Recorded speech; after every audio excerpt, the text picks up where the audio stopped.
সালামু আলাইকুম। চিনতে পেরেছো আমার?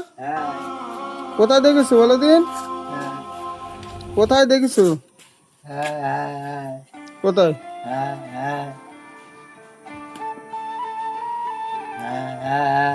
খুশি তো তুমি?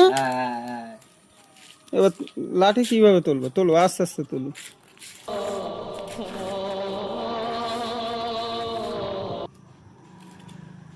কথা বলতে পারো না বলো? দেখ, আল্লাহ পাক তোমার সুস্থ করুক, আমি এই দোয়া করি। আল্লাহ পাক তোমাকে সুস্থ করুক, আমি এই দোয়া করি। যাও, ভালো থেকো। টাকাটা না হারি, দোয়া করো। কথা বলতে পারো না বলো? খুব কষ্ট হয়। যাও, কি কোথায় যাচ্ছ? চা খেতে? তা যাও, যাও ওই বাজারে যাও। আমি তোমাকে টাকাটা পড়ে যায় না জানো? হ্যাঁ, দেখতে পাচ্ছেন মানুষটি প্রতিবন্ধী, আবার কথাও বলতে পারে। তার অন্তরে খুব দুঃখ। মাঝে মধ্যে আমাদের বাজারের দিকে যায় ভিক্ষা করতে, কিন্তু আমি তাকে হেল্প করার মতন সুযোগ সুবিধা পাই না, চোখে পড়ে। আসসালামু আলাইকুম।